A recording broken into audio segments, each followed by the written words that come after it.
Pour cette deuxième vidéo, je vais vous parler de l'équipement, c'est quand même assez primordial. C'est assez coûteux dans l'IPSC, hein, faut pas se leurrer. Alors je vais vous montrer, voilà la ceinture. La ceinture est composée de deux choses. En fait, il y a une sous-ceinture avec un scratch qu'on passe dans les montants et la ceinture qu'on va fixer par-dessus. Ok. On a 4 porte-chargeurs. Ça, vous pouvez les acheter chez Temu, hein. Ça gêne pas, c'est pas bien cher. Et puis, généralement, les porte-chargeurs, on n'est pas trop déçu. Il faut aussi un petit aimant, hein, quand on hop, comme ça pour le coller rapidement.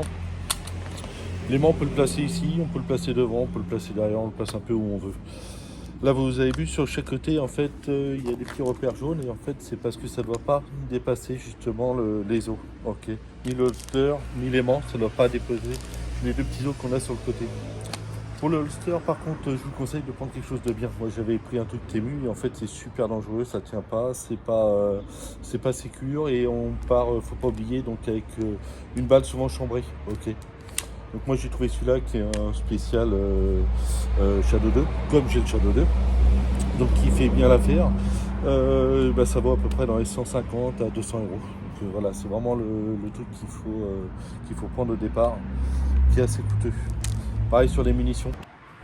Donc le TSV c'est quand même assez coûteux, c'est pas mal de munitions à acheter, bien souvent on les recharge nous-mêmes ou on a des accords avec certains clubs où ils peuvent nous payer une formation dans le but que par la suite on devienne moniteur chez eux. Mais pour tout vous dire, là j'ai 17 cours, donc 17 dimanches, 3 heures, et il nous faut 5000 munitions pour les 17 cours. Donc on en bouffe de la mine.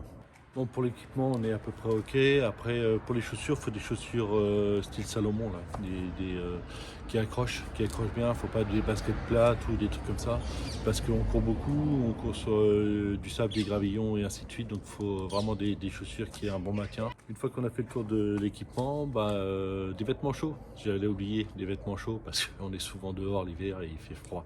Des petits chaufferettes et tout ça quand on a le moment de repos. Et j'arrête sur l'équipement. On va parler un petit peu du positionnement en fait, le positionnement des jambes, des pieds, comment ça se passe. Le positionnement c'est assez simple en fait, comme chaque fois dans le tir en fait. Donc les pieds de la même largeur que les épaules pour la stabilité. Le pied qui est sur la main forte, donc la main qui tient l'arme en fait, on va la reculer et les orteils sont au niveau du talon. Ok. On va faire un peu le canard. Et puis on va se mettre sur les squats.